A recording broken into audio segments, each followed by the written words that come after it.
Muay Thai fighters in Thailand have a saying. They say, if you don't run, you don't fight. Those kickboxers recognize the importance of long, low intensity, steady state cardio for the value of their sport. You don't run, you don't fight. Today, we're gonna talk about the value of running in boxing, 4 things that it's good for, why you should do it, and how you should undertake getting into running to support your boxing success and athleticism so you can win when you fight.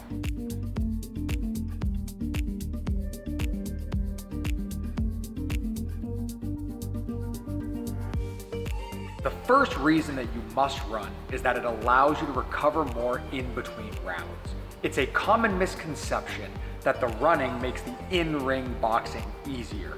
It doesn't. That's what your shadow boxing, your tabatas, your sparring, your bag work, your mitt work, your live drilling are for. That's all sport specific. But by building up a big aerobic pool to draw from, you can do more recovery in that minute in between rounds when you're on the stool. One of the most important measures of your athleticism as a boxer is your minute post-exercise heart rate recovery. An elite athlete can get this down to about 60, where you can take 60 beats off of your heart rate in that minute on the stool in between bouts of exercise. Think about it this way. You have a hard first round. You bury your heart rate at 180 BPM. You go sit on that stool. If you haven't worked on your HRR, if you haven't grown a big aerobic capacity to draw from and allow you to recover, you might only recover 30 beats per minute in that minute. You go back into the second round of the fight with your heart rate already at 150, you're already tired. But if you have a really good HRR, your heart rate drops 60 BPM, you go into that second round with your heart rate at 120, you're barely warm and you're ready to give another outstanding effort. This is one of the most important parameters I pay attention to as I peak for a fight. When I'm in camp, when I've got fights scheduled, my goal fight week is to make sure that my HRR when I'm doing tabatas is 60. I drop a beat per second in that minute in between bouts of exercise. And the running is the largest contributing factor to this attribute. So how do I start running? Well, you have some tiers that you need to work your way through. So firstly, you want to build to being able to run for 30 minutes at a time. Once you've built to running for 30 minutes at a time, you want to do this every other day. Once you can do this every single day, with the exception of hard sparring days, then you want to start alternating days with high intensity work. So you'll have a 30-minute run, LISS, low intensity steady state cardio, that's your 30-minute run, and you'll alternate this with days of either hill sprints or regular sprints on a track or in a field. As far as distance is concerned, in my 30-minute run, I'm usually doing between 3 and 6 miles, depending on how I'm feeling on that day. It's really important to remember that when you're doing your LISS cardio, your long form running, you're not meant to redline it. You're meant to keep your heart rate between 65 and 85% of your max. It should sound like this, where you can talk, but you gotta stop and grab a breath every couple words. And while I'm here, don't forget to like and subscribe this video. You can see how hard we worked for you. If you don't have a heart rate monitor, then you should pay attention to your body. You should be gently sweating, and you should be able to carry a stilted conversation a couple words at a time. Remember, it's hard as a combat athlete because you're aggressive and you're competitive, but you're not a runner, you're a boxer who runs. The second reason that you need to run as a boxer is that it's going to act as PT, as prehab, for a lot of the chronic injuries and movement pattern issues that you can run into by fighting in an asymmetric sport. Getting thousands of symmetrical reps in is going to give you these reps that help level out your left and your right side and help those impingements and asymmetries come out in the wash by volume. Some people say, but coach, running's bad for your back, running's bad for your knees. And to that I say, you are running wrong. And it's not your fault. You've been coddled your whole life by shoes that are poorly designed, that encourage you to run on your heels, cramp your toes together. The correct way to run, you should never be striking on your heel. If you're going slow, you should be landing mid-foot. And if you're going fast in a high gear, you should be running on your toes. And most importantly, especially as a boxer, all 5 of your toes pushing through the ground, not just your big toe. Otherwise, you're gonna get an FHL injury. You should never be landing on your heel, because then your knees and your low back and your hips have to pick up all of that impact, all of that stress.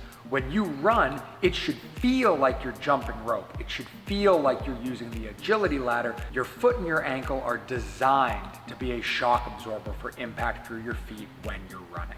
This all leads into my Barefoot Shoes story. So I've gotten lots of questions about the shoes that I wear when I box, because they are not expressly boxing shoes. I wear these Zero Barefoot shoes. I use them to run, I use them to walk around, and most importantly, I use them to box. The pitch that I'll give you is after a lifetime of distance running in traditional shoes with a big heel and a cramped toe box. I had bunions and ingrown toenails and hammer toes. I had a collapsed arch and had to wear prescription orthotics. I was always getting blisters on my feet. In 2019, I was training for a marathon and I broke my navicular bone. I was on crutches. I got off of the crutches 2 months later and immediately tore my FHL tendon, the tendon that runs through the bottom of your big toe. And when I came back from this, I knew I had to make a change. So my wife Lee and I, we looked around and we did some research, and we really found that the best thing we can do is to let our feet be feet the way they're supposed to. It took me a while to make the full transition, but now that I've made the full transition, I have grown an arch. My balance is better. I can run as fast as I could before, and I can do a lot more mileage because my knees and my back aren't picking up the slack.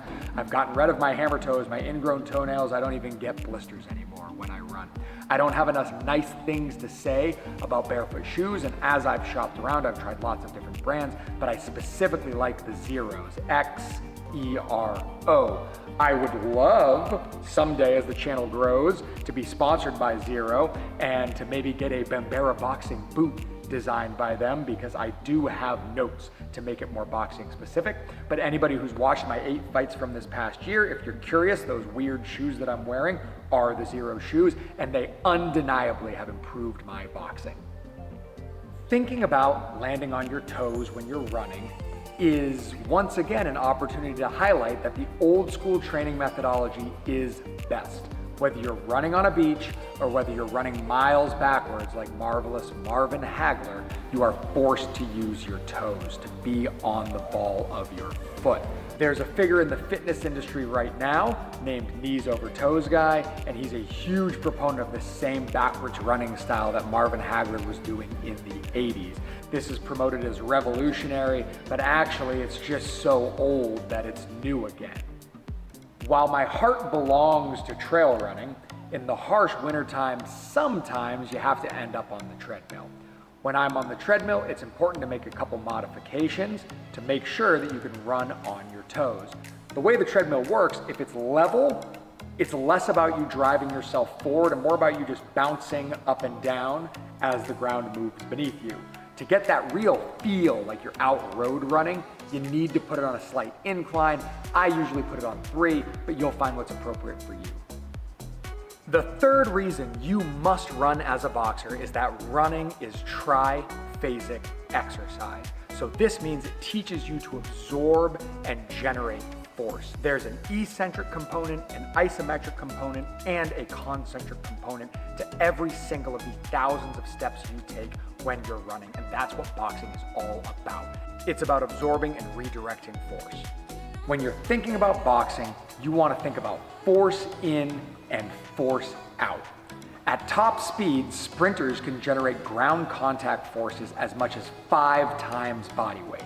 That means if you're a middleweight boxer, you could be generating power as much as 825 pounds of force with each step if you're sprinting.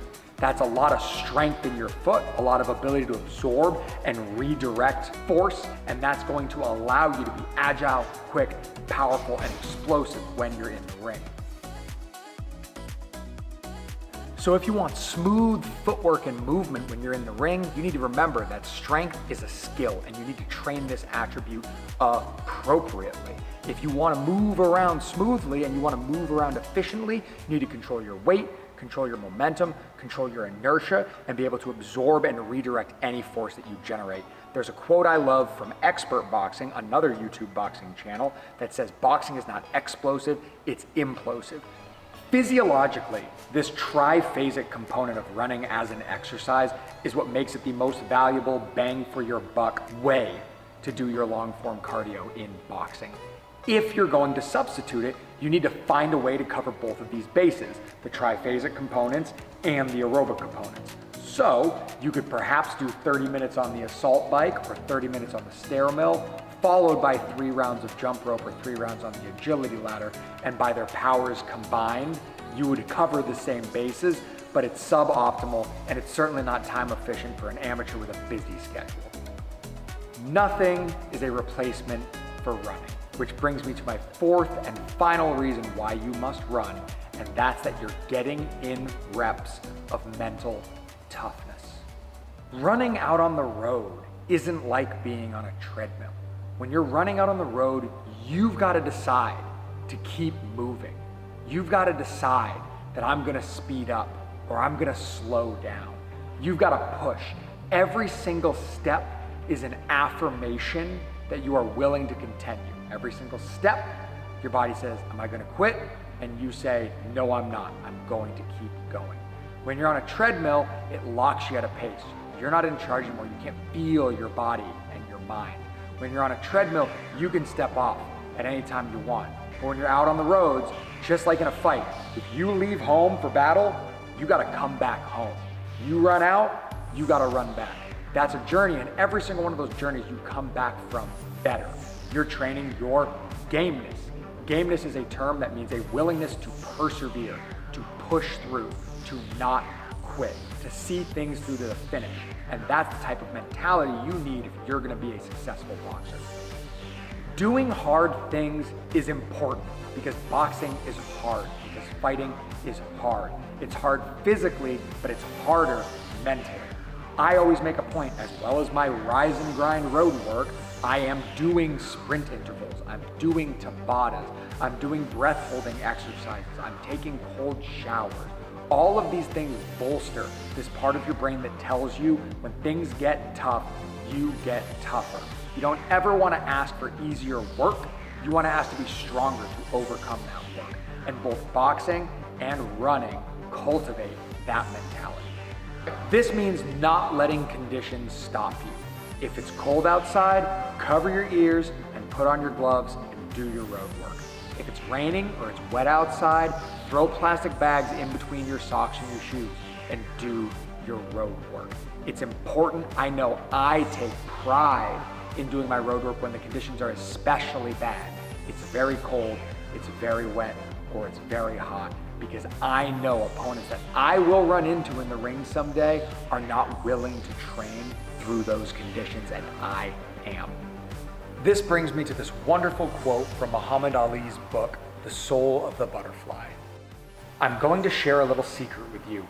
Running has always been the source of my stamina. Early in my career, I learned to run until I was tired, then run even more after that.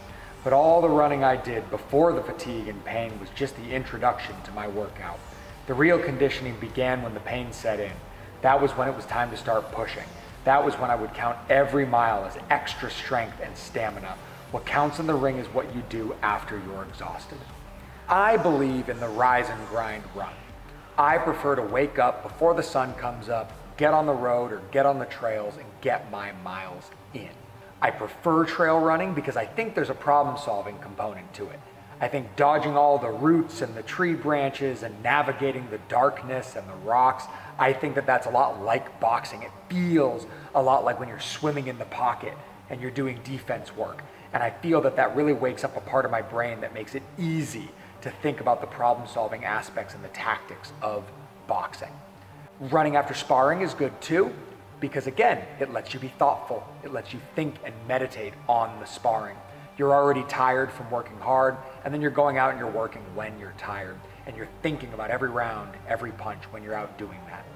I know there are a lot of modern athletes that don't do or have poo-pooed distance running. Athletes like Anthony Joshua and Deontay Wilder and Conor McGregor, to name a few. They think that There are more modern approaches that you can take, but I think the old school is the best school. I do not think, with my 4-year degree in exercise science and my 20 plus years of experience as a competitive boxer and over 10 years of experience as a boxing coach, that there is a substitution for long form distance running in your training. And we've already quoted Muhammad Ali once, we're gonna quote him again. The fight is won or lost far away from witnesses, behind the lines, in the gym and out there on the road, long before I dance under those lights. And his longtime rival, Joe Frazier, the two of them together gave us 3 spectacular fights. Champions aren't made in the ring, they are merely recognized there.